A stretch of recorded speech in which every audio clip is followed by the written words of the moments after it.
بسم اللہ الرحمن الرحیم۔ السلام علیکم ورحمۃ اللہ وبرکاتہ۔ الحمد للہ وکفی وسلام علی عبادہ الذین اصطفی، اما بعد۔ حاضرین و ناظرین، یہ درس حدیث نمبر 585 ہے اور آج کا عنوان ہے قرآن کریم کی تلاوت کا عظیم اجر۔ روایت سماعت کیجیے، ترجمے کے بعد تشریح کی جائے گی۔ بسم اللہ الرحمن الرحیم۔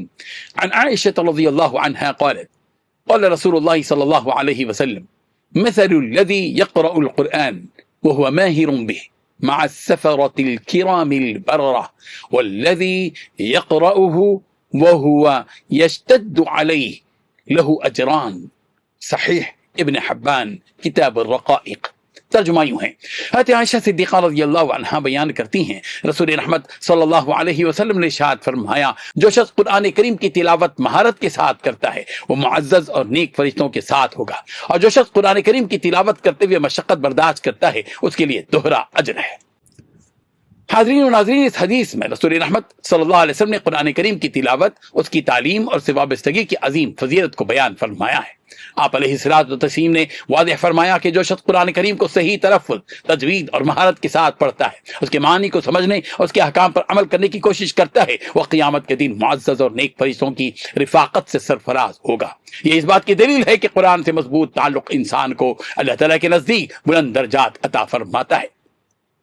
رسول رحمت صلی اللہ علیہ وسلم نے ان لوگوں کو بھی خوشخبری سنائی جو قرآن پڑھتے وقت دشواری محسوس کرتے ہیں، الفاظ کی ادائیگی میں اٹکتے ہیں، یا ابھی سیکھنے کے مرحلے میں ہوتے ہیں لیکن ہمت نہیں ہارتے اور مسلسل مشق کرتے رہتے ہیں۔ ایسے لوگوں کے لیے دوہرا اجر ہے، ایک اجر قرآن مجید کی تلاوت کا اور دوسرا اجر مشقت اور ثابت قدمی کا۔ اس سے معلوم ہوتا ہے کہ قرآن مجید کے سیکھنے میں آنے والی دشواریاں محرومی نہیں بلکہ اضافی ثواب کا ذریعہ ہوتی ہیں۔ یہ حدیث ہمیں اس بات کی بھی ترغیب دیتی ہے کہ ہم روزانہ قرآن کریم کی تلاوت کا معمول بنائیں، اسے صحیح طریقے پر سیکھیں، اپنے بچوں کو بھی قرآن کی تعلیم دیں اور اپنی زندگی کو اس کی تعلیمات کے مطابق ڈھالنے کی کوشش کریں۔ جو گھر قرآن مجید سے آباد ہوتا ہے وہاں خیر و برکت نازل ہوتی ہے اور قرآن والے دنیا اور آخرت میں عزت و کامیابی سے سرفراز ہوتے ہیں۔ اللہ تعالیٰ ہمیں قرآن کریم کی صحیح تلاوت کرنے، اس کو سمجھنے، سمجھانے اور پڑھنے اور پڑھانے اور اس پر عمل کرنے کی توفیق عطا فرمائے، آمین۔ وآخر دعوانا